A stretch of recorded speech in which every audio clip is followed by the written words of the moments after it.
Hi there! In the next 10 minutes, I will present to you the findings of a study my colleagues and I did on the effective frequency of straight cuts as an editing tool in VR storytelling. Arguably, the biggest difference between traditional media storytelling and storytelling in VR is the linear design of plot lines presented in traditional medium. More specifically, in a movie, the delivery of the story consists of the content creator presenting viewers with a track that they follow to get from the start of the story to the finish. And while looking at the movie, the viewer has no other parts of the movie environment to explore but the ones showed in the specific scene right in front of them. However, this is not the case in VR storytelling, because if we want to retain VR's inherited added value, meaning the user's ability to look and/or move around in the environment, this linear presentation of events simply cannot work. This is because in VR, the viewer doesn't only have to pay attention to the main action that's happening in front of them, but there is also secondary action happening in their periphery and background action happening in their back. Thus, VR storytelling requires an engage, don't show creator mindset.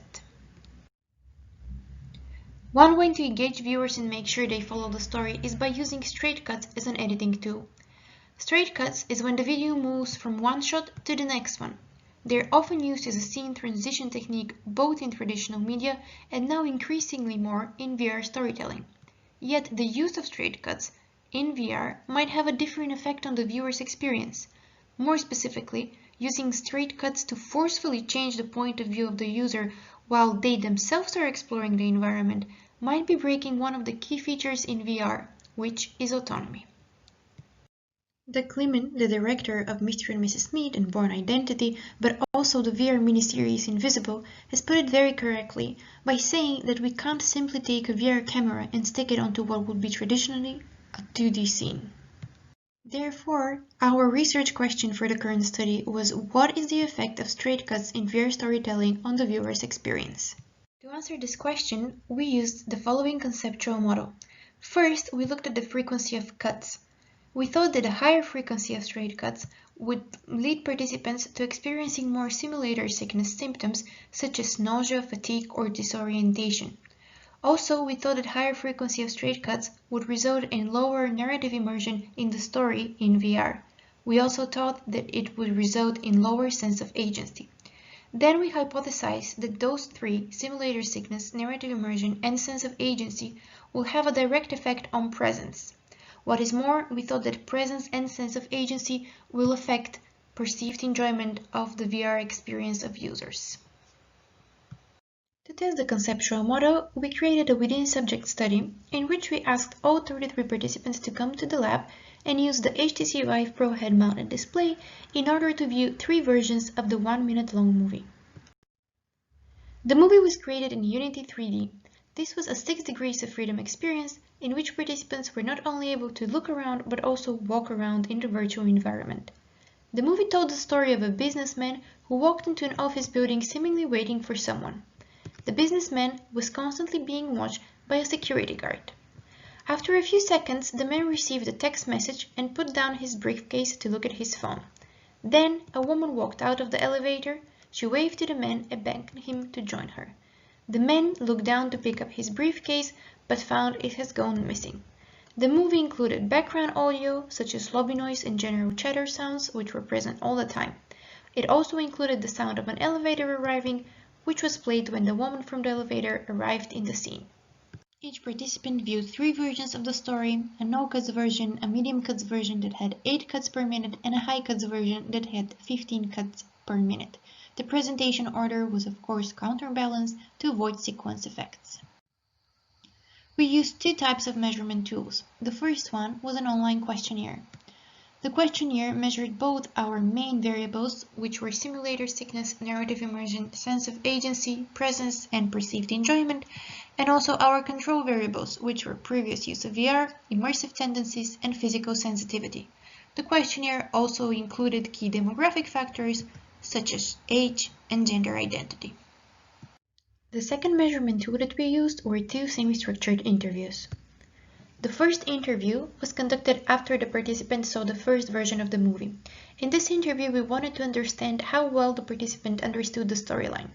Therefore, we asked questions such as, What happened in the story, who were the main characters, were there any interactions between them, and what was the end of the story. The second interview was conducted at the end of the whole experience, which means after the participant has seen all three versions of the movie.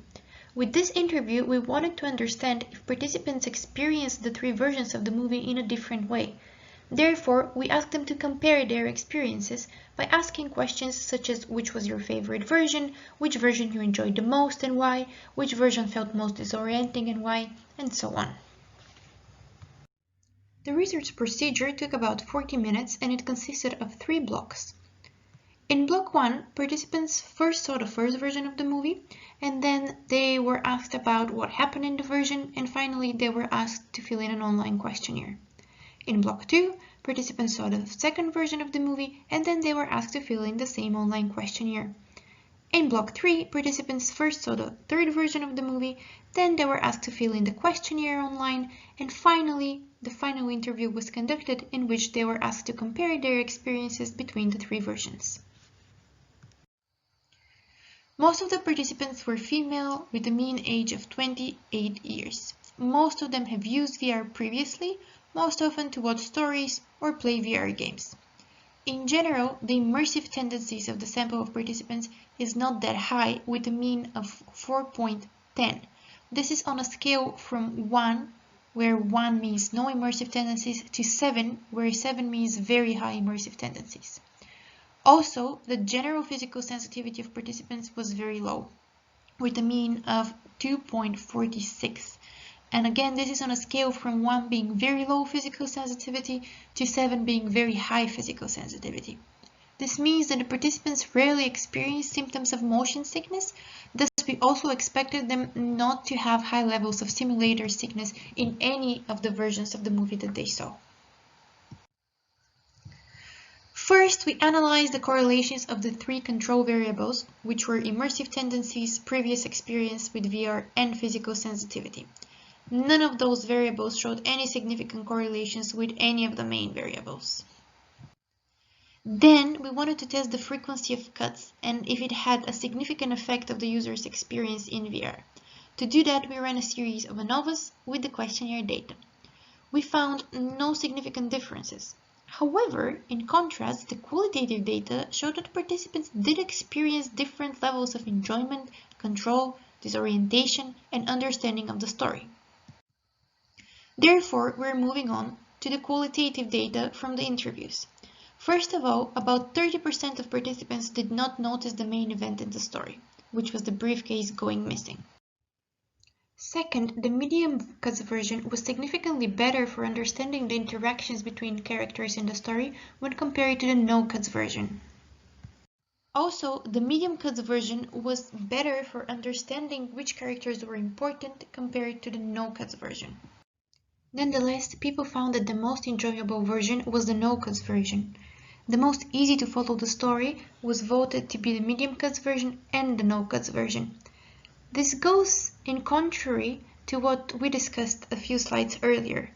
Having in mind that people understood who the main characters were and also what their interactions were better in the medium cuts version, it's interesting to see that a lot of the people still pointed out that the no cuts version was also equally as good for them to follow the story. However, the most disorienting and confusing one was found to be the high cuts version. When it comes to the difference between versions, about 80% of people noticed the difference between the no cuts version and the other 2 versions, and about 40% noticed the difference between the high cuts version and the medium cuts version. Finally, we ran a series of linear regressions to investigate the relationships that were illustrated in the model that I showed you a few slides ago. The results of those linear regressions are shown here on this slide.